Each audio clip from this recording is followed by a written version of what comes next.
Dia 5 de março. Santas Perpétua e Felicidade. 203. Eis dois vultos eminentes entre as heroínas do cristianismo da Igreja, dos primeiros séculos, dignas de louvor e admiração, por causa da constância e firmeza imperturbável na fé. O martírio das duas santas coincide com o governo do imperador Severo, e teve por teatro provavelmente a cidade de Cartago. Perpétua, da família nobre, contava apenas 22 anos. Os pais eram vivos ainda quando viram morrer a filha. De dois irmãos que teve, um era catecúmeno e o outro, menor, tinha morrido, vitimado por um cancro no rosto. Perpétua era predileta do pai, ainda pagão. Casada havia pouco tempo, tinha um filhinho de poucos meses. Felicidade era de família menos nobre. Jovem, casada, achava-se no 7º ou 8º mês de gestação, quando o juiz romano a citou perante o tribunal. O pai de Perpétua, assim que soube da prisão da filha, sem demora procurou e tratou de afastá-la da religião de Cristo. Perpétua, porém, declarou-lhe que era cristã, e como cristã havia de morrer. Poucos dias depois recebeu, como outras catecúmenas, o santo batismo. Uma revelação de caráter sobrenatural não a deixou em dúvida sobre seu futuro, que era a morte gloriosa pela fé. Na véspera do julgamento, teve outra visita do pai, o qual pela segunda vez tentou mudar a resolução da filha. Minha filha, disse-lhe, tem dó das minhas cãs.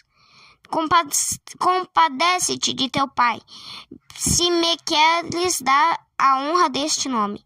Não envergonhes a minha velhice perante a sociedade. Lembra-te do meu desvelo e do amor que te distinguiu entre os teus irmãos. Lembra-te de teus irmãos, de tua mãe e de teu filhinho, que sem ti não poderá viver. Curva a tua altivez e não sejas temerária. Não vês que tua teimosia será a nossa perdição? Como poderemos ainda comparecer em público, se te acontecer uma desgraça? Tendo dito isto, beijou-lhe as mãos, prostrou-se-lhe aos pés, chamando-a não de filha, mas de soberana. Foram momentos terríveis para o coração da filha. Vendo-se colocada entre o dever e o amor filial, consolou o pai com a lembrança da divina providência. No dia seguinte, as duas companheiras de martírio foram conduzidas à presença do juiz Hilariano, intimidadas a sacrificar as divindades, intimação que resolutamente rejeitaram. Aludindo ao nome de Felicidade, o juiz perguntou: onde está a felicidade? Esta respondeu: neste mundo ela não existe. Interpelada sobre sua origem e família, informou: não tenho pai nem mãe, e os meus companheiros de martírio que vê junto de mim são os meus parentes mais próximos. O juiz chamou-lhe a atenção para o seu estado de gravidez, pedindo-lhe que tivesse pena do fruto das suas entranhas. Sou cristã, respondeu Felicidade, e como tal obrigada a desprezar tudo por amor de Deus. Faz o que bem entenderes, jamais me levarás a prestar homenagem aos deuses. Perpétua teve-se com a mesma firmeza. Outra vez se apresentou ao pai e, de combinação com o juiz, apelou novamente para os sentimentos filiais e maternais. Imóvel como um rochedo no mar, Perpétua confessou a fé inabalável em Jesus Cristo. Vendo baldados todos os esforços em demover as mártires de suas ideias, o juiz ordenou uma aplicação de crudelíssima flagelação. Depois de alguns dias deviam ser atiradas as férias. Dúvidas surgiram por causa do estado de Felicidade, pois as leis romanas proibiam a execução de mulheres em semelhantes circunstâncias. Perpétua e as companheiras de martírio pediram a Deus que desse solução ao caso. Felicidade deu à luz uma criança que foi entregue aos cuidados de uma irmã. Quando Felicidade, em meio do sofrimento, se desabafava em altos gemidos, um dos carcereiros lhe disse: se não tens força para sofrer isto agora, que será de ti na presença das velhas? Felicidade respondeu-lhe: agora estou sofrendo, entregue a mim mesma. Naquele dia, porém, estará em mim alguém que sofrerá em meu lugar, porque para ele é que sofrerei. Estas palavras significativas vêm-se realizadas na vida de todos os mártires.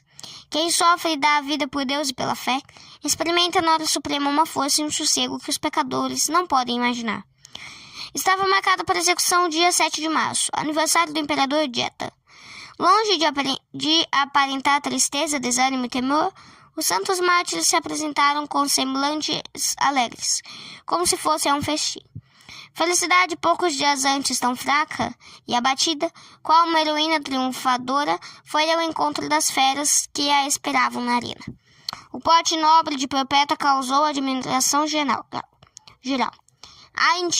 A intimação de envergar vestimentas sacerdotes pagãs, como era costume no anfiteatro, os mártires opuseram-se energicamente. Perpétua, fazendo-se intérprete dos sentimentos dos companheiros, disse: estamos aqui de livre vontade. Morremos para salvar a liberdade da nossa fé. Morremos, sim, mas com a condição de não sermos obrigados a seguir as vossas praxes supersticiosas.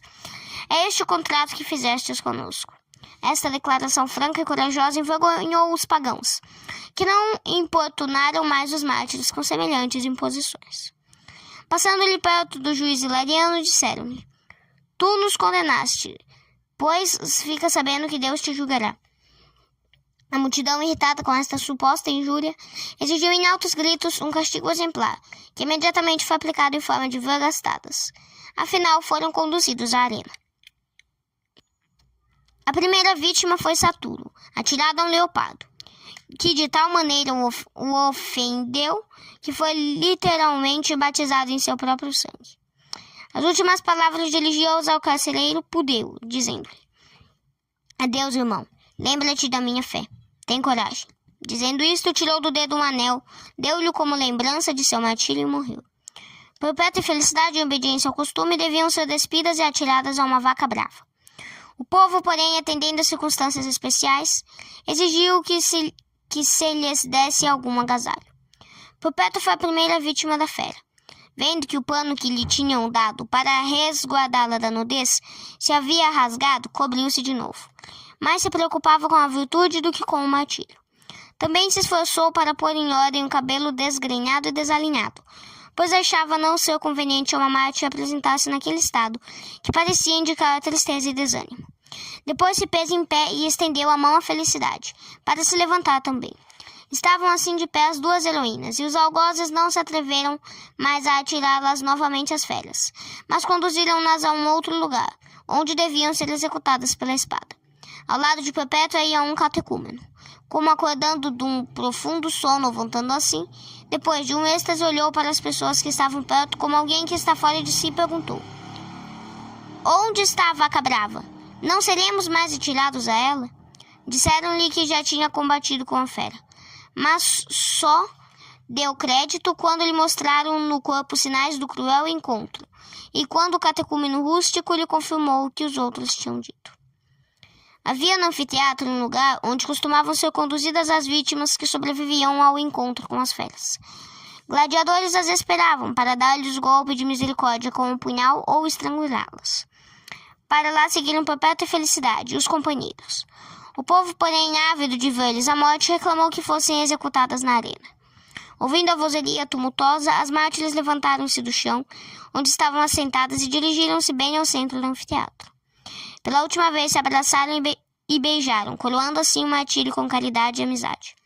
Sem dizer palavra, sem um grito ou gemido, todas caíram sob os golpes dos verdugos. Perpétua, porém, sentindo-se mal ferida entre as costelas, soltou um grito, agarrou a mão trêmula do assassino inexperiente e levou-a à garganta. No mesmo momento, caiu mortalmente ferida, com a carótida cortada. Esta cena deu-se no dia 7 de março, na cidade de Cartago. No século V foram os corpos das mártires encontrados na catedral da mesma cidade. Antes do martírio, Perpétua teve ainda algumas visões. Primeiro, viu uma escada de ouro que se elevava até o céu.